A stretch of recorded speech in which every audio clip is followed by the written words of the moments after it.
J'ai testé ChatGPT 4 avec WordPress et dans cette vidéo, j'ai pas moins de 17 plus 2 prompts à vous révéler que vous pouvez utiliser dans vos projets sur WordPress. Cette vidéo est la plus complète que vous trouverez entre ChatGPT et WordPress, toutes langues confondues, au programme rédaction de pages, rédaction d'articles de blog, des tonnes d'astuces pour votre SEO, génération de code Gutenberg directement dans ChatGPT, personnalisation de votre site, personnalisation WooCommerce, faire des extensions WordPress avec ChatGPT, quelques petits bonus également à la fin ou encore même comment créer tout un assistant avec ChatGPT pour vos projets dans WordPress. C'est tout ce qu'on va voir ensemble dans cette vidéo. Donc même si vous ne travaillez pas sur WordPress, cette vidéo reste une masterclass. Prompt numéro 1, générer du contenu pour une page web. Pour être tout à fait transparent avec vous, je l'ai déjà fait et ça marche vraiment très bien.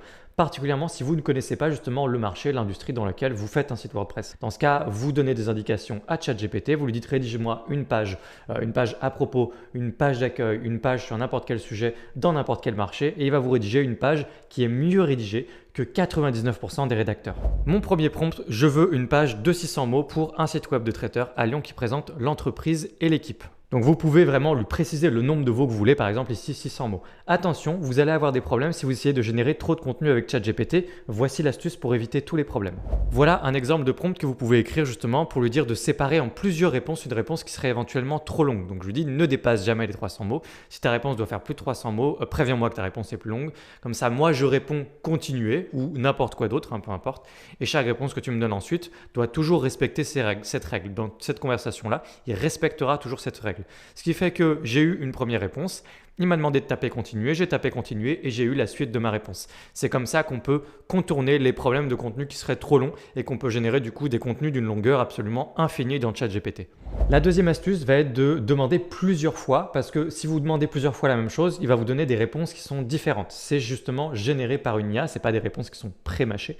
Et donc si vous redemandez une nouvelle fois ou que vous changez un tout petit peu la tournure de phrase, vous vous demandez un petit peu différemment la deuxième fois avec un contexte un peu différent, un peu plus précis, un peu moins précis, etc., il va vous donner des réponses différentes. Donc ne pas hésiter à demander plusieurs fois.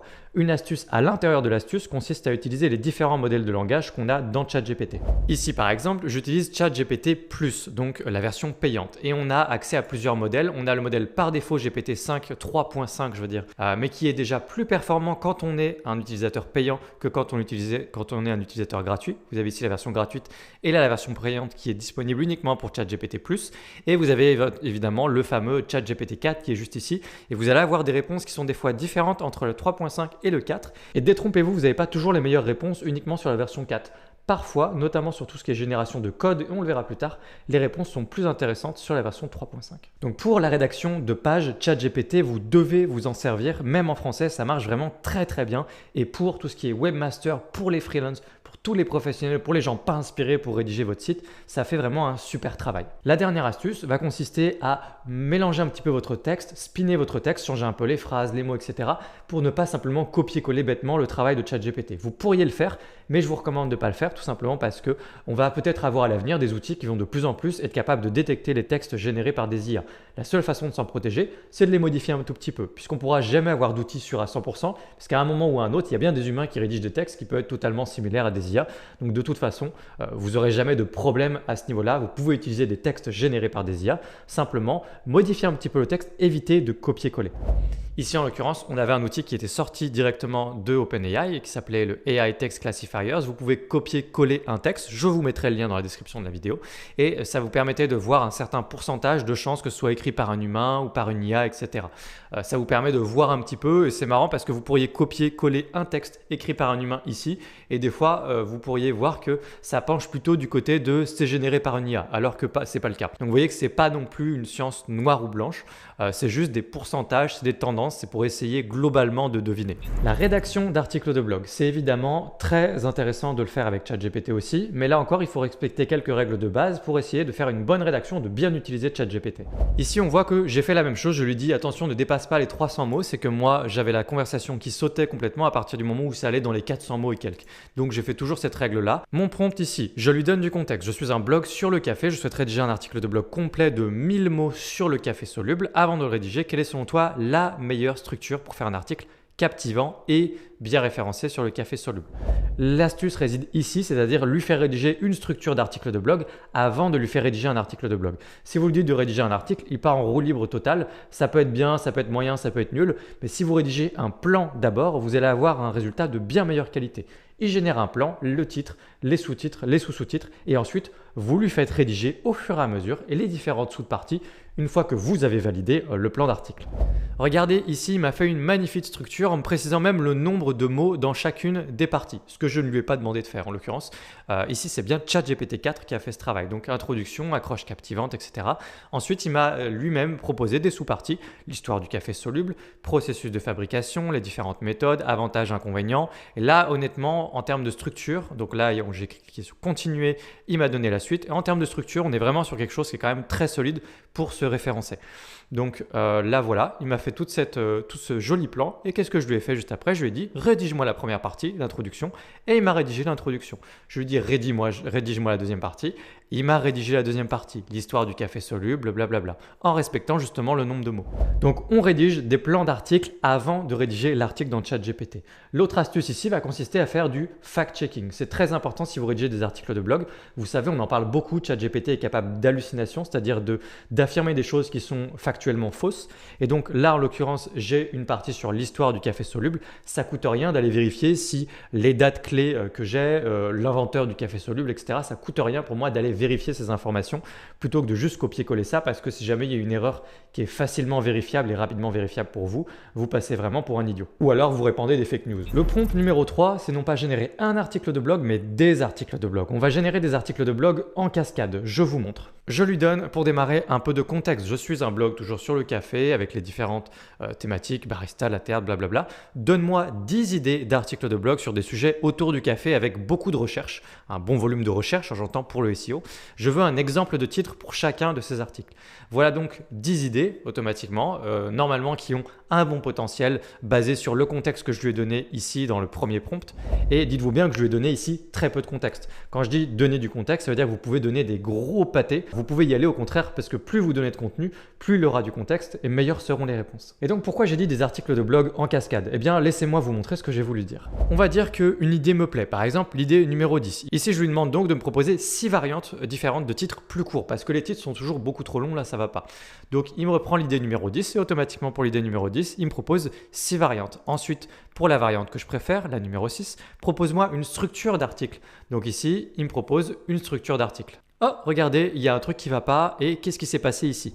Eh bien, c'est l'une des astuces que je vais vous donner dans ChatGPT. Faites attention à l'emploi des mots que vous faites parce que à l'intérieur de cette conversation, tantôt j'ai parlé d'idées et tantôt j'ai parlé de variantes. Et à partir du moment où je continue de parler de ces idées ou de ces variantes dans cette conversation, il faut que je continue d'employer le mot idée ou le mot variante au bon endroit pour être sûr que vous vous compreniez bien. Donc regardez, là je lui dis idée numéro 6, propose-moi une structure d'article. Sauf que ici, je lui ai demandé juste avant pour l'idée numéro 10, propose-moi 6 variantes. Donc l'idée numéro 10, c'était celle-là. Ensuite, j'ai eu 6 variantes. Et ensuite, j'ai dit pour l'idée numéro 6. Et en fait, je voulais dire pour la variante numéro 6. Donc quand j'ai dit idée, lui, il est automatiquement revenu ici pour commencer à me rédiger quelque chose à partir de l'idée numéro 6. Donc vous voyez qu'il y avait le mot idée d'un côté et le mot variante de l'autre. Donc faites simplement attention à l'emploi des mots. Donc je l'ai arrêté, j'ai bien réécrit cette fois variante numéro 6, propose-moi une structure d'article. Et là, il me propose le titre et donc l'introduction, la partie 1, partie 2, etc. avec les différents points à l'intérieur de ces différentes sous-parties. Donc toute une structure d'article plutôt solide. J'ai même pas eu du coup à chercher les fameux cafés importants à travers le monde, les cafés connus, Café Florian, etc. J'ai fait aucune recherche, il m'a proposé ça, servi sur un plateau. Et franchement, j'en connais certains et je pense que c'est quand même un bon top. Donc je lui ai dit de me rédiger à partir du contexte de mon site WordPress des idées d'articles de blog. Ensuite, j'ai pris une idée d'article de blog, je lui ai demandé de me rédiger différentes variantes de titres plus courtes. À partir de l'une des idées de titres que je préfère, je prends le titre et je lui dis rédige-moi le plan de l'article de blog. Et à partir du plan de l'article de blog, je lui demande de me rédiger les différentes sous-parties et donc mon article de blog entier. Et tout ça reste dans cette conversation, ce qui fait que je peux retourner ensuite en arrière sur les idées précédentes et puis continuer de rédiger d'autres articles de blog à partir de cette même conversation. Je peux rédiger 3, 4, 5 articles de blog comme ça. Donc on voit rédige-moi la partie 1, il m'a rédigé la partie 1 et là vous voyez que si je continue dans la même conversation, je vais demander des variantes des titres plus courts pour l'idée numéro 2 qui était au début toutes les idées d'articles de blog pour mon blog et il m'a donné 10 variantes justement pour l'idée numéro 2. Ensuite, je lui ai demandé de me rédiger une structure d'article de blog juste ici. Il me rédige une structure, etc., etc. Le maillage interne. Ici, on va voir une astuce qui va prendre plusieurs formes. Je vais vous montrer déjà comment il peut nous aider très bêtement à faire du maillage interne. Et puis ensuite, je vais vous montrer comment vous pouvez gagner du temps et incorporer ça finalement dans vos prompts originaux directement quand vous faites des articles pour penser d'avance au fait que vous allez faire du maillage interne. Pour rappel, du maillage interne, c'est le fait que vos différents contenus sur votre site se pointent les uns vers les autres pour créer une structure un peu en cocon, un maillage si vous voulez, et avoir quelque chose de plus cohérent aux yeux de Google, mais aussi aux yeux de vos visiteurs, puisqu'il va pouvoir vraiment naviguer à l'intérieur de votre site. Vos contenus sont tous liés les uns les autres. Il va pouvoir passer 1 heure sur votre site tellement vous aurez du contenu pertinent. Ici, je vais demander la partie 1, je veux faire le lien avec un autre article de mon blog sur les origines de l'espresso. Ajoute-moi un paragraphe qui me permettra de faire un lien vers un article Histoire de l'espresso. Donc, il m'a repris exactement le paragraphe en fait qu'il m'avait rédigé à la base dans cet article de blog et là de lui-même rajouter une phrase. Je ne l'ai jamais écrite cette phrase. Si vous êtes curieux d'en apprendre, nous vous invitons à vous consulter notre article Histoire de l'espresso des origines à nos jours. Donc vous voyez que là en fait de lui-même il vient modifier un texte, peu importe la taille du texte, un paragraphe, un article de blog, mais il vient le modifier pour répondre à vos désirs. Et en l'occurrence je lui ai demandé que ça puisse faire un lien à un moment vers un autre contenu sur mon site sur l'histoire de l'espresso. Donc c'est la première astuce, vous lui demandez directement d'ajouter ce lien ou de faire en sorte qu'on puisse ajouter ce lien sur un contenu qu'il a lui-même généré. La deuxième astuce consiste à copier-coller l'un des textes déjà existants sur votre site pour optimiser pour un maillage interne sur différents types de contenus. Donc demandez-lui, vous copiez-collez tout un article sur votre site, vous le rentrez ici, ensuite vous lui demandez dans un deuxième temps, voilà, je veux faire du maillage interne vers d'autres contenus. C'est évidemment quelque chose que vous pouvez faire à la main assez facilement, donc ça ne vaut pas forcément le coup de le faire dans ChatGPT, mais vous pourriez le faire, ça marcherait très très bien. Et donc, qu'est-ce qui est vraiment intéressant? C'est l'astuce numéro 3. Dans le prompt original que vous allez lui demander, c'est-à-dire rédige-moi tel article de blog, directement ici, dites-lui que vous voulez anticiper que vous allez faire du maillage interne et il comprend très bien ce que c'est que du maillage interne vers différents contenus sur votre blog. Donc, soit vous lui dites d'avance, normalement c'est ça qu'il faut faire, vous lui dites d'avance, voilà, je vais vouloir faire pointer vers contenu 1, contenu 2, contenu 3, mais vous allez lui dire je veux à un moment glisser un appel de l'action vers tel sujet, vers tel sujet, vers tel sujet. Et donc, prépare-moi dans le texte, dans tout l'article de blog que tu vas me rédiger toi-même sans que j'ai rien à faire, prépare d'avance le fait que je vais faire des liens vers le contenu 1, contenu 2 et contenu 3. Le résumé d'article pour viser la position 0. La position 0, c'est ce que vous trouvez tout en haut des résultats de recherche dans Google. C'est la position qui ressort directement dans Google sans avoir à cliquer sur votre site. C'est ce qu'on appelle la position 0. Cette position-là, pour avoir des chances d'atterrir dedans, et elle est évidemment intéressante, il faut qu'à un moment ou à un autre, vous ayez une bonne synthèse du sujet en question ou d'une réponse à une question. Donc, pour avoir une bonne synthèse, quoi de mieux qu'utiliser ChatGPT? Donnez-lui votre contenu, votre article de blog, votre page, votre question, peu importe, et il va vous donner une réponse synthétique. Par exemple ici, j'ai repris simplement la partie 1 sur le Café Florian et je lui dis fais-moi un résumé d'article. Il avait déjà la fameuse partie 1, il sait déjà ce que c'est, je suis toujours dans la conversation.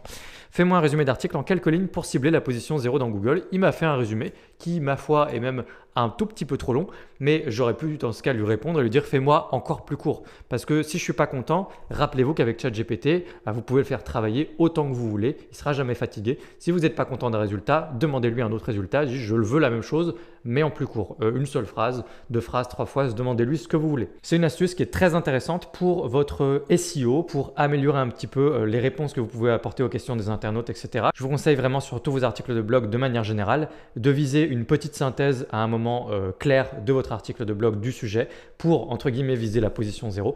Quoi de mieux que ChatGPT pour faire un résumé du contenu, page ou article de blog très très court à mettre directement dans votre contenu. Optimiser un contenu pour un mot-clé précis, tant qu'à faire, puisqu'on a commencé à parler de SEO, sachez que ChatGPT est capable de faire le travail pour vous en matière de SEO. Il comprend ce que c'est que du maillage interne, et il comprend aussi ce que c'est que des mots-clés, que c'est ce que c'est que de la densité de mots-clés, etc.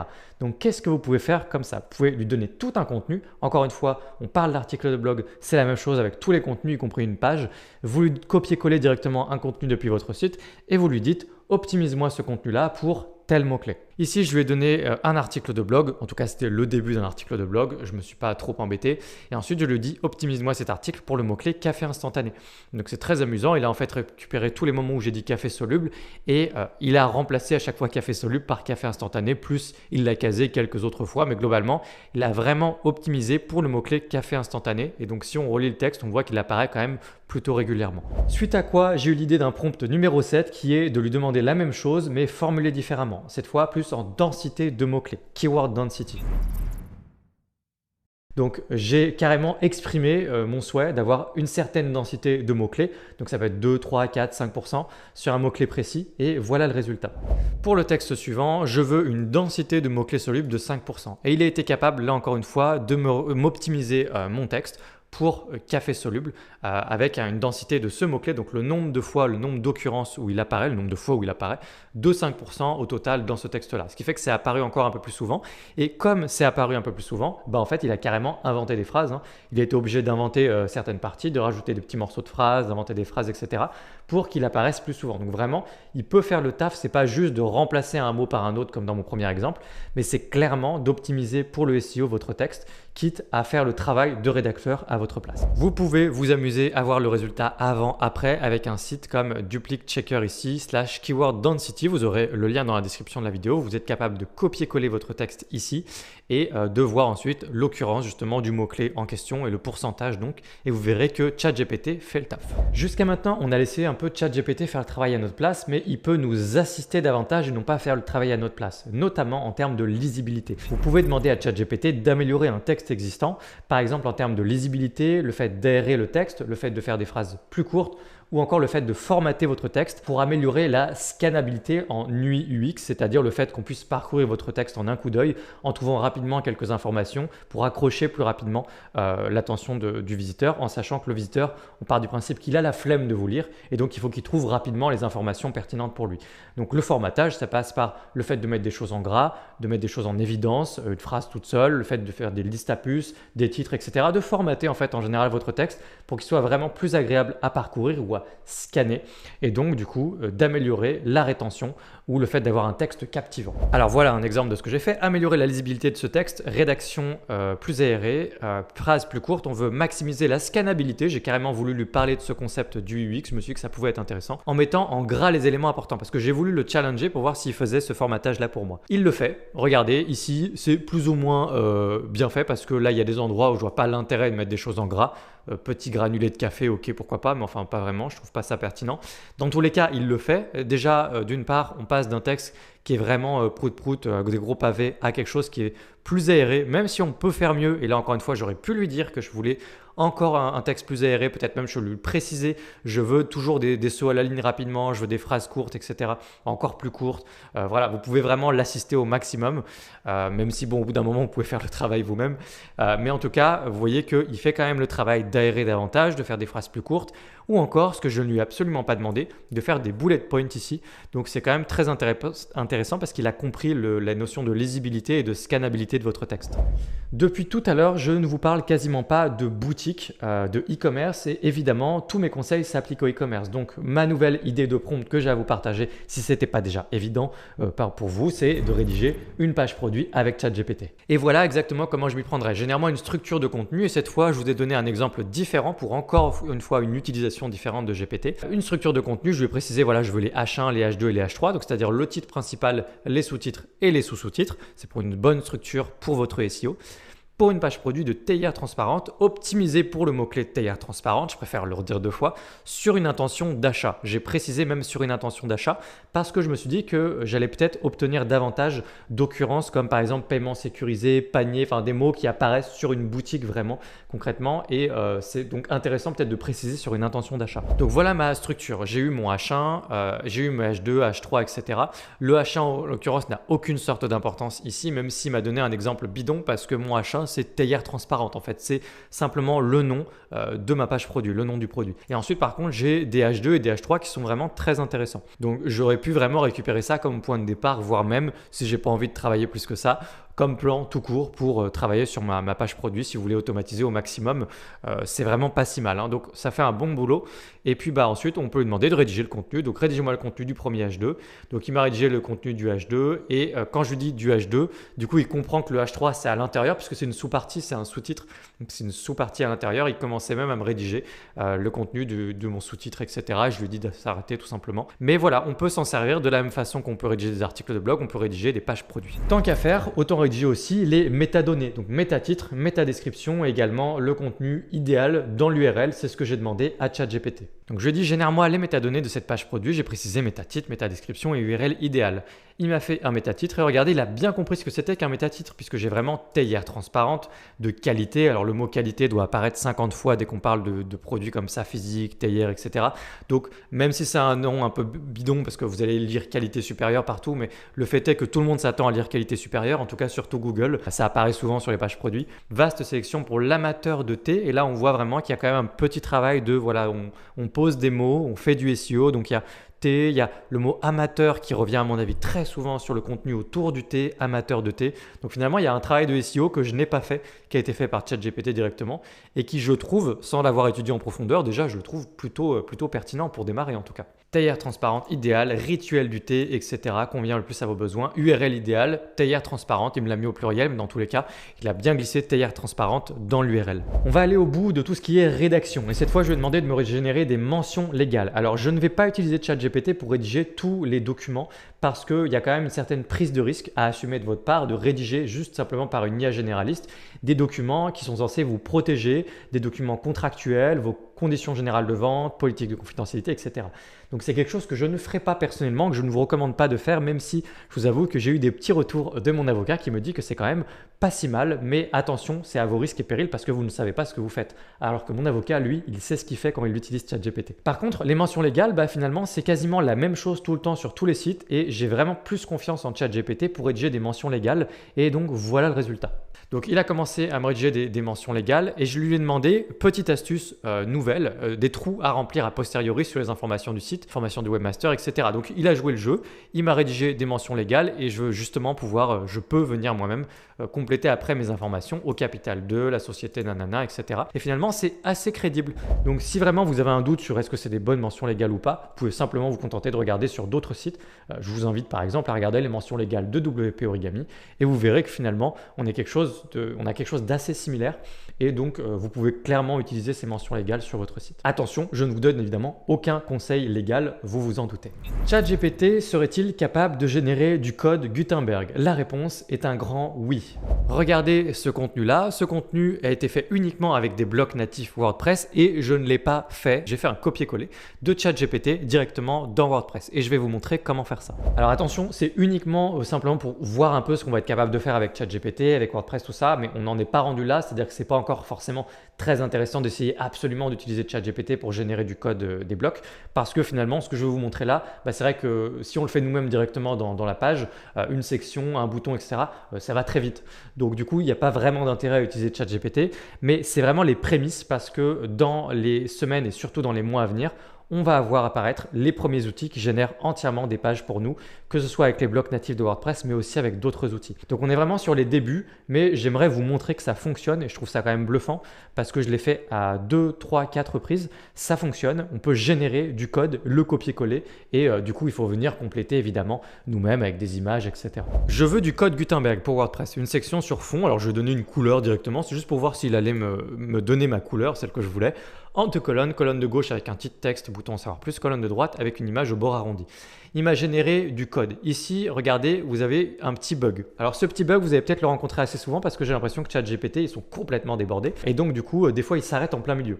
Alors s'il s'arrête en plein milieu de la réponse qu'il était en train de vous donner, demandez-lui tout simplement de continuer sa réponse. En fait, il en a conscience et si vous lui dites continue d'écrire, continue ta réponse, il va continuer là où il s'était arrêté justement. Donc voilà, pas de panique par rapport à ça. Donc là, il s'excuse pour cette erreur et il me donne la suite justement de sa réponse. Et donc c'est du code Gutenberg à copier-coller littéralement. Donc tout ce que vous avez à faire, en l'occurrence c'est en 2 morceaux, donc il faudra bien copier-coller les 2 morceaux Pensez-y. Et là, en l'occurrence aussi, je lui ai demandé une image et évidemment, il ne peut pas inventer une image ici. En tout cas, pas encore. Donc ici, il m'a mis une image en exemple, mais en fait, il faudrait changer cette image, ce que vous pourrez faire une fois que vous êtes dans Gutenberg de toute façon. Vous pouvez donc juste simplement copier ce code et ensuite, on peut aller directement dans notre site test ici. Je vais aller modifier la page. Et quand vous êtes dans une page comme ça dans WordPress, en fait, vous allez en haut à droite dans l'éditeur de code, ce qui vous permet en fait plutôt de coller du code ici. Donc vous collez votre code. Je vais récupérer justement le deuxième petit morceau qu'il y avait juste en dessous. Donc je vais faire copier et puis je vais le coller juste en bas. Donc j'ai collé le reste de mon code juste en bas ici. Et puis ensuite, vous pouvez directement cliquer ici, il y a un petit raccourci sortir de l'éditeur de code et ça va vous redonner directement le résultat. Voilà. Et donc du coup, on a ici une partie de votre page qui a été générée simplement par ChatGPT. Donc vous voyez qu'on peut générer du code Gutenberg dans ChatGPT. Ici pour l'image, vous voyez bien qu'il y a un petit problème. Donc l'image, il faut la remplacer. Et là, il y a un autre petit problème, mais que je n'ai pas rencontré systématiquement. C'est que vous voyez qu'on est dans un bloc classique. C'est-à-dire qu'on est dans le fameux bloc classique qui hérite de comment fonctionnait WordPress avant 2018. Et donc, on n'a pas directement en fait, le fonctionnement avec les différents blocs à l'intérieur. Mais ça, c'est quelque chose que j'ai eu un coup sur deux. C'est-à-dire qu'un coup sur deux, j'ai eu quelque chose qui fonctionnait nickel juste avec des blocs WordPress normal. Et la fois d'après, j'avais le bloc classique comme ça où il y avait du contenu à l'intérieur. Et donc, c'est vraiment pas terrible de fonctionner comme ça, évidemment. C'est pas le but. Donc voilà, c'est juste pour vous dire que c'est en chantier, on est sur du work in progress. Je sais qu'il y a des outils qui arrivent qui sont bien plus avancés que ça, mais je voulais vous montrer que ça marche et je l'ai fait à plusieurs reprises. On peut générer du code Gutenberg, le coller dans notre site et avoir une page qui a été faite par ChatGPT. Donc je vous laisse faire des tests, demander des parties de pages, des grosses pages, des machins, dans des thématiques différentes, etc. Essayez un petit peu des choses avec Gutenberg. Vous allez voir, des fois ça marche bien, des fois ça marche un peu moins bien, mais c'est toujours intéressant de voir un petit peu l'état de l'art actuel. Bon, et puisqu'on est dans le code sur WordPress, est-ce qu'on peut générer du code pour personnaliser notre site WordPress? Alors la réponse est oui, mais ce n'est pas à mettre entre toutes les mains puisqu'il va falloir maîtriser un minimum peut-être des fois des notions de code puisqu'il faut savoir quoi faire avec le code et des fois même le code il n'est pas directement prêt à l'emploi et il va falloir un petit peu apprendre à s'en servir, par exemple typiquement changer le sélecteur CSS. Voilà un exemple qui peut être assez facilement utilisé par n'importe qui vous permettrait de créer un sticky header quel que soit votre thème. Même si votre thème n'a pas de sticky header, vous pouvez le faire avec ChatGPT. Donc par exemple, génère du code à copier-coller pour rendre le header de mon site WordPress sticky. Il m'a donné mon petit bout de code. Maintenant, le souci de ce petit bout de code, c'est qu'il ne peut pas savoir automatiquement comment choper en fait mon header parce que la façon de le choper entre guillemets, ce qu'on appelle un sélecteur CSS, va être différente en fait d'un thème à un autre. Et donc j'ai le petit bout de code à copier-coller dans mon thème et je vais vous montrer où est-ce que vous pouvez le mettre. Et ensuite, il vous indique justement comment est-ce que vous pouvez faire en sorte de savoir comment réussir à appliquer ce bout de code et qui fonctionne sur votre thème et donc votre site WordPress à vous si jamais le code en l'état ne fonctionne pas et il y a de grandes chances que le code en l'état ne fonctionne pas pour vous. Je vais vous montrer moi comment ça s'est passé avec le thème Kadence. Pour copier-coller ce bout de code, vous pouvez simplement aller dans personnaliser dans votre thème et vous avez une partie normalement qui s'appelle CSS additionnel tout en bas juste ici et ici vous pouvez du coup copier-coller votre code. Donc là, on voit encore une fois que ça a été fait en deux fois. Je lui ai dit continue. Donc j'ai copié-collé mon code juste ici et j'ai un header sticky. Et pour se rendre compte qu'il est sticky, il faut que voilà, qu'il y ait de quoi scroller dans la page. Et donc là, j'ai rendu mon header sticky indépendamment de mon thème. Ce n'est pas lié au thème Kadence. Finalement, quel que soit votre thème, si vous n'avez pas de sticky header, vous n'avez pas besoin d'une extension WordPress. Vous pouvez vous contenter de copier-coller un petit bout de code et avoir un header qui est sticky. Donc c'est quand même assez chouette. Petite particularité, donc pour que ça marche justement avec votre thème, je vous montre comment faire. Donc vous collez votre code ici et il va falloir réussir à voir, donc là je vais cliquer sur publier et sortir d'ici, réussir à voir comment choper votre header pour lui dire c'est ça qu'on veut rendre sticky. Donc vous pouvez faire un petit clic droit inspecter et dans cette petite partie là, en fait, vous voyez quand je passe la souris quelque part, il y a quelque chose qui est en surbrillance sur mon site, ce qui me permet de voir que ce que je suis en train de choper justement. Je vous parlais de choper tout à l'heure. Et donc par exemple, je peux mettre un peu n'importe où dans ceux-là. En fait, la plupart ils vont marcher, mais moi je suis remonté le plus possible. Vous voyez qu'il y a une petite hiérarchie en branche là. Et en fait, vous pouvez remonter le plus loin possible. Là, c'est trop loin. Hop là, typiquement, là on voit que j'ai justement mon header et après je suis à l'intérieur de ça. Vous voyez que là, je peux le dérouler, le renrouler. Tout ça, c'est à l'intérieur, mais je ne peux pas remonter plus loin. Donc là, j'ai mon en-tête justement. On le voit avec la surbrillance en bleu. Et donc, en fait, l'astuce, c'est de faire un clic droit quand vous êtes au bon endroit. Et vous allez ici dans Copier et vous faites Copier le sélecteur. Ici, copier le sélecteur. Ensuite, je peux quitter cet endroit-là. On peut retourner dans Personnaliser. Donc, c'est sur ce site. Je retourne dans Personnaliser. Et comme ça, on peut lui indiquer justement où est notre header. Dans mon exemple de sticky header. Je retourne dans CSS additionnel et on a juste ici le petit masthead, c'est ce que j'avais mis à la base, donc je l'avais déjà mis, donc je l'avais déjà, et hop, et ensuite vous laissez derrière tout le code qui commence avec des accolades comme ça, et là il est sûr d'avoir chopé votre header et de le rendre sticky. Et donc cette astuce-là marchera indépendamment de votre thème, n'importe quel thème vous pouvez appliquer la même méthode. On ne va pas s'arrêter là, on ne va pas s'arrêter à WordPress, on va même regarder si on peut faire quelque chose du côté de WooCommerce. Évidemment c'est possible, donc je lui ai demandé de me générer un code WooCommerce pour afficher un label sur les nouveaux produits dans ma boutique. C'est-à-dire que je voulais un petit label en fait sur le listing de mes produits qui écrit nouveau, petit label avec un petit fond de couleur, et pour tous les produits qui sont nouveaux, c'est-à-dire j'ai décidé que les produits nouveaux c'était les produits qui étaient ajoutés sur ma boutique depuis moins de 30 jours. Donc voilà le résultat. Génère du code WooCommerce pour un petit label nouveau avec couleur de fond verte. Vous pouvez être plus précis, moins précis, vous connaissez la chanson. Les produits, je vais préciser sur les nouveaux produits, c'est-à-dire les produits ajoutés depuis moins de 1 mois. Donc vous pouvez changer ces paramètres-là. Vous pouvez dire que c'est moins de 15 jours, vous pouvez dire ce que vous voulez, vous pouvez changer la couleur, vous pouvez écrire autre chose, vous pouvez mettre une icône dedans, vous pouvez faire ce que vous voulez. J'ai récupéré ici le code qui m'a donné là.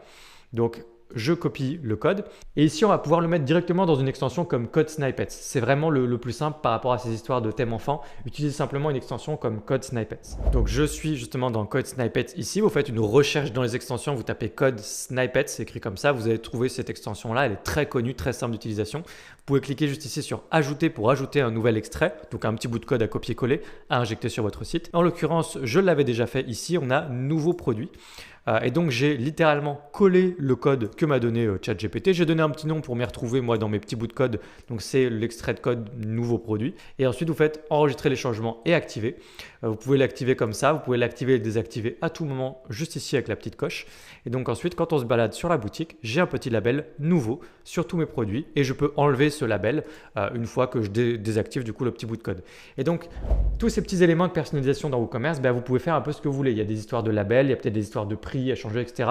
Évidemment, attention, donc vous êtes en train de manipuler des petits bouts de code, c'est pas très dangereux. Mais si vous savez pas ce que vous faites, pensez à faire une sauvegarde avant, pensez à, voilà, vous connaissez la chanson là aussi. Mais dans tous les cas, vous pouvez faire de la personnalisation WooCommerce et des petits bouts de code générés dans ChatGPT et ensuite les gérer comme je viens de le faire par exemple avec une extension comme Code Snippets. Et si on allait beaucoup plus loin maintenant dans l'utilisation de ChatGPT avec WordPress, je lui ai demandé de me générer un custom post type et aussi des custom fields ainsi qu'une taxonomie. Alors qu'est-ce que c'est? Un custom post type, c'est en fait un type de publication personnalisée, donc c'est pas une page, c'est pas un article de blog, c'est un autre type de publication. Si vous avez par exemple un listing immobilier, c'est l'objectif de votre site, bien dans ce cas un type de publication c'est des biens immobiliers par exemple. Au lieu d'être une boutique et on appelle ça des produits, vous êtes un listing immobilier et on appelle ça des biens immobiliers. Donc vous avez biens immobiliers en menu directement dans WordPress. Ensuite vous pouvez ajouter des biens comme quand vous ajoutez des pages ou des articles de blog. Et ensuite quand vous ajoutez un bien, vous avez des champs à remplir, par exemple quel espace, T2, T3, T4, quel type de bien, etc. Vous pouvez remplir ce genre d'informations. Vous cliquez sur publier et vous avez un bien qui est publié sur votre site. Et ensuite, évidemment, il faut le mettre en forme, le mettre en style. Et ça, vous pouvez le faire avec des outils comme Elementor Pro ou Kadence Pro. Je vous montre un exemple tout de suite puisque ChatGPT l'a entièrement fait pour moi. Voilà un exemple. Génère-moi le code à copier-coller dans l'extension Custom Snippet. J'ai voulu donner des indications au cas où assez précises d'un CPT et des Custom Fields pour WordPress. Je veux un CPT de bien immobilier avec une taxonomie type de bien. Les types de biens peuvent être appartement, maison, studio ou loft. J'ai fait assez simple. Les custom fields sont les suivants. Donc, je veux un champ nombre qui s'appelle taille du bien. Donc, c'est-à-dire un champ nombre, c'est un champ dans lequel le but, c'est juste de mettre un nombre, 4, 10, 50, 100, etc. Un champ menu déroulant. Donc, vous savez, quand vous avez plusieurs options avec un menu déroulant, appelé nombre de pièces. Ensuite, je lui ai donné les valeurs qui étaient déjà possibles de sélectionner. Donc, par exemple, T2, T3, T4 ou T5. Et ensuite, un champ texte. Donc, vous voyez que je précise la nature du champ. Vous savez qu'il y a plusieurs types de champs. C'est des cases à cocher, c'est des champs texte, c'est des champs ce que vous voulez. Et donc là, champ texte, appelé bilan énergétique. Donc, un champ texte, c'est juste un champ ouvert. On peut écrire ce qu'on veut dedans. Voilà. Et donc, voilà le résultat. Voilà le code à copier-coller dans l'extension pour créer le CPT de bien immobilier. Nanana. J'ai tout le code à récupérer en un clic comme ça. Copier le code. Donc là, vous voyez que c'est arrêté en plein milieu. Je lui ai demandé de me donner le reste du code. Il m'a donné le reste du code. Je l'ai copié dans l'extrait qui se trouve juste ici que j'ai appelé listing immobilier. Je clique dessus. On voit que j'ai collé donc justement tout le contenu. Je l'ai appelé listing immobilier et on va l'activer ensemble. Donc, je me suis contenté de copier-coller ce que je viens de vous montrer, le code qui m'a généré. J'enregistre. et je vois que j'ai un listing maintenant qui s'appelle biens immobiliers. Avec mes biens immobiliers, je peux ajouter un bien immobilier. Alors, il ne m'a pas rempli directement les différents types de biens. Je me suis peut-être mal exprimé avec lui. Dans tous les cas, de toute façon, je peux les créer moi-même ici, loft, etc.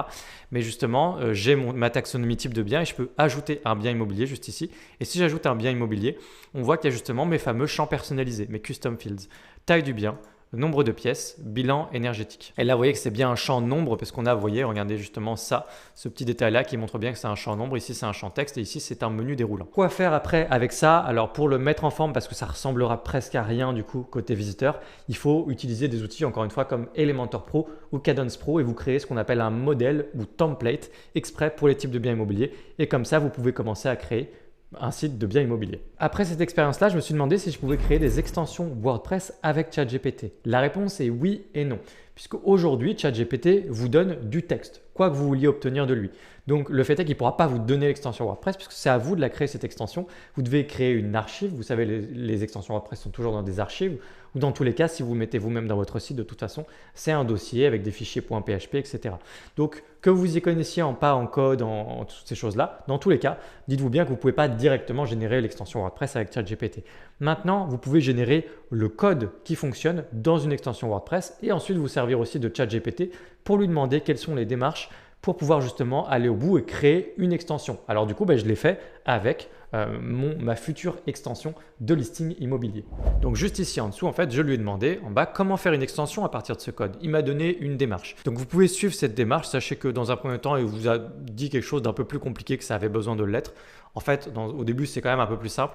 Donc simplement, moi, je peux vous montrer comment le faire. Vous allez pouvoir du coup récupérer en fait le code que vous avez ici et le mettre avec un éditeur de texte. Donc vous avez des éditeurs de texte comme par exemple Visual Studio Code, c'est gratuit, ce que moi j'utilise. Ça va vous permettre de créer un fichier .php, vous récupérez tout ça, vous le mettez dans un fichier qui se finit non pas en .text, .doc, etc. mais en .php. Je vous simplifie énormément la démarche parce que ce n'est pas le but de ma chaîne. Et ensuite, vous mettez ça à l'intérieur d'un dossier. Ce dossier, du coup, on va pouvoir ensuite le glisser-déposer dans notre site WordPress et ce sera une extension. Il manquera juste un petit détail pour avoir toute la magie comme si on faisait vraiment une extension WordPress. Et ce détail, je lui ai demandé juste après, je lui ai dit généralement le code des infos d'une extension WordPress à remplir, auteur, version, etc. C'est les choses que vous voyez quand vous avez une extension WordPress. Vous avez justement en fait cette petite partie-là qui apparaît au début du code à l'intérieur du plugin et qui donne les infos de qui est l'auteur, le nom du plugin, l'URL du plugin, la description du plugin, c'est la version 1.0 ou c'est laquelle version, l'auteur, la licence, etc. Et ça, vous devez le mettre également dans votre fichier que je viens de vous décrire, le fameux fichier .php.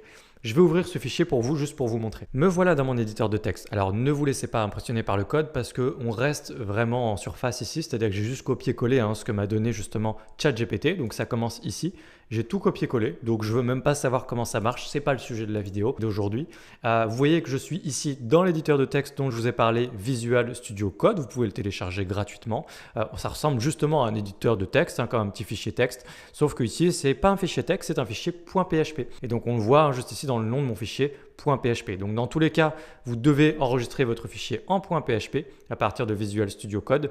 J'ai collé tout mon code ici. C'est vraiment le didacticiel le plus basique possible pour créer une extension WordPress. Mais néanmoins, on crée une extension WordPress. C'en est une vraie. Et donc, j'ai mon début juste ici de la petite partie, là, les petits commentaires que je vous ai donnés juste avant, c'est-à-dire quel est le nom du plugin?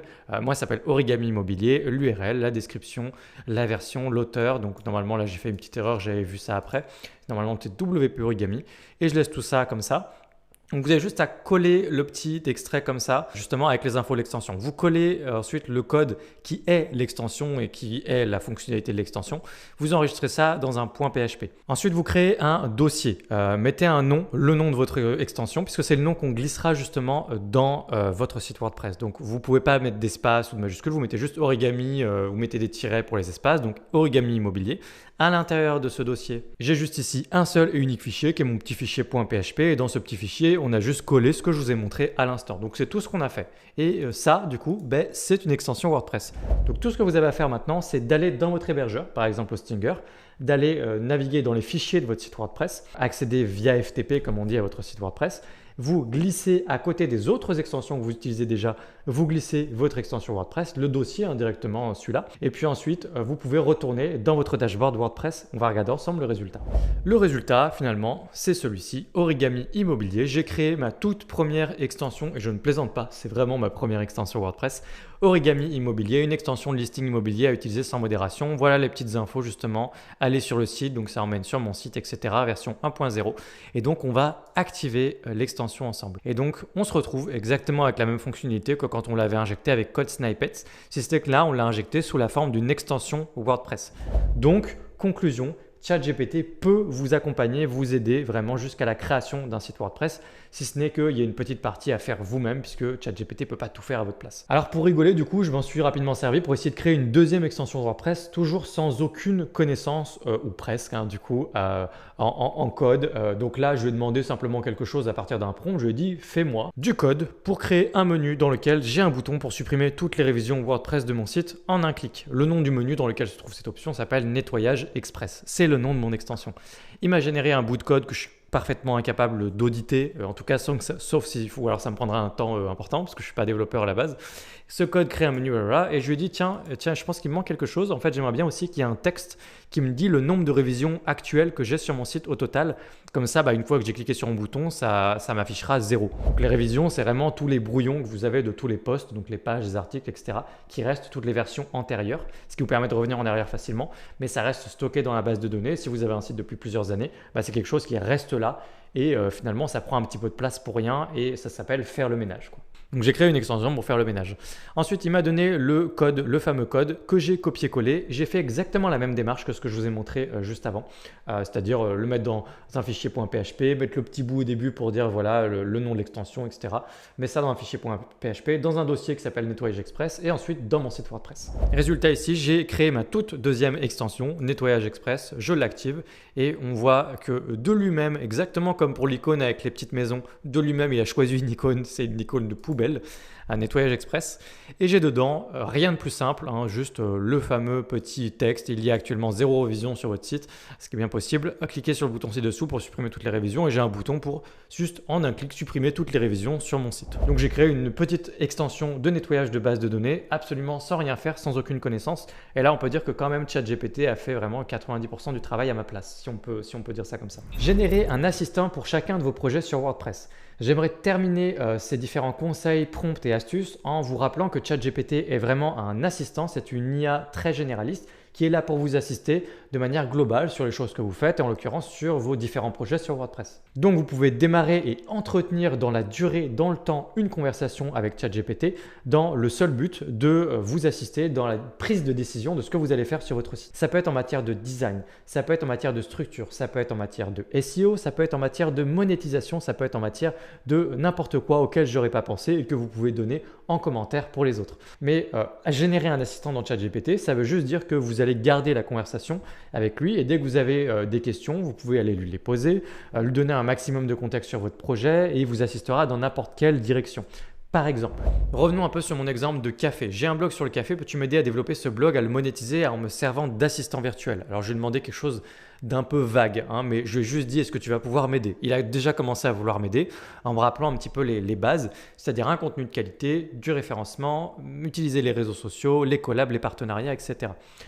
Moi-même, du coup, j'ai un blog sur le café et pendant longtemps, chez moi, on se demandait un petit peu comment on allait monétiser ce blog de café et certains pensaient que c'était tout simplement pas possible ou difficilement possible parce que pas beaucoup d'argent, parce que dans le café. Alors c'est vrai, mais ce que je trouve intéressant, c'est que moi je suis persuadé évidemment que ce blog est complètement monétisable et donc je me suis dit pendant que je préparais cette vidéo, tiens, est-ce que je ne demanderais pas à ChatGPT comment on ferait pour monétiser ce blog, voir à quel point il fait preuve de créativité pour des pistes à explorer pour gagner de l'argent de plein de façons différentes à partir de ce blog sur WordPress.